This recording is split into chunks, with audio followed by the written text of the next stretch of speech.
In a world where legends are carved in blood and glory, one name echoes louder than the rest.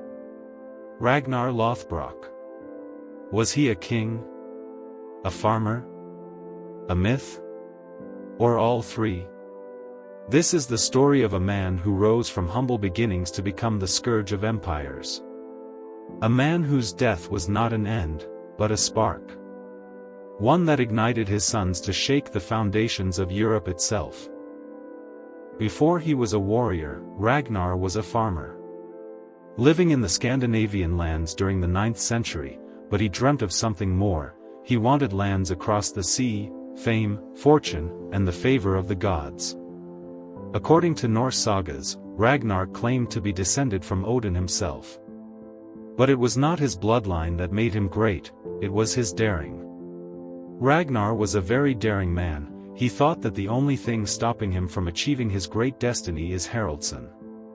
So, Ragnar did the unthinkable. He challenged Haraldsson, who was the Earl of Kattegat, and after a deadly power struggle, Ragnar emerged victorious, becoming the new Earl.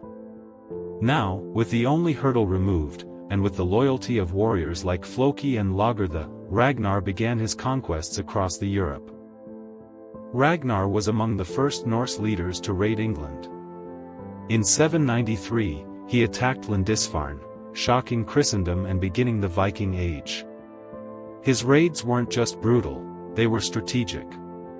He struck Northumbria, Wessex, and Francia. He captured towns, ransomed kings, and returned to Scandinavia with gold, and enemies. But, he wasn't satisfied, he wanted more. Ragnar's fame grew. So did his family. Lagertha bore him children, but their paths split. Ragnar would marry again, this time to Aslog, a woman of prophecy and wisdom. But glory brings danger. Ragnar's ambition turned to Paris, the heart of the Frankish Empire. With daring tactics, he attacked the city twice.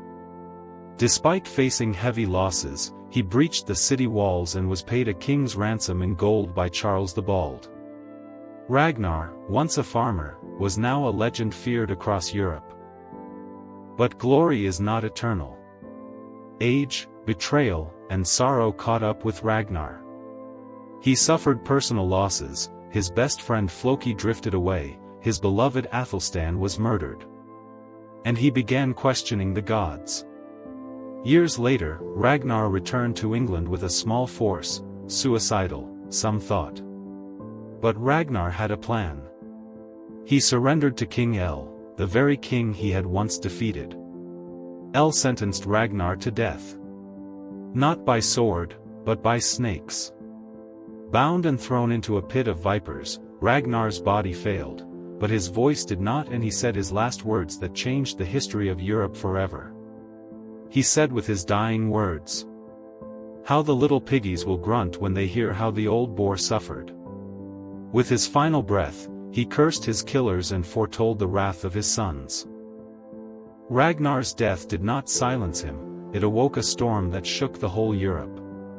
His sons, Bjorn the Ironside, Ivar the Boneless, Sigurd and Hvitserk, united the greatest Viking force ever seen. It was called the Great Heathen Army. They landed in England in 865 AD. Vengeance was not whispered. It was shouted in blood. Ivar, who was ruthless and brilliant, captured King Ælla and tortured him to death. Justice was done, but like their father, they didn't stop. The sons conquered city after city. They conquered York, East Anglia and Mercia. One of his sons, named Bjorn, sailed to the Mediterranean, even raiding parts of Italy. The empire of Ragnar lived through them, his legacy of conquering continued through his sons. Ragnar was more than just a raider. He was a symbol of defiance, curiosity, and unstoppable ambition. His sons ruled kingdoms, built dynasties, and inscribed his legend deeper into the bones of Europe. From a farmer to a king. Ragnar Lothbrok, from having nothing other than his unbreakable will and determination, conquered city after city, becoming a legend. Kindly like and subscribe for more. Thanks for watching.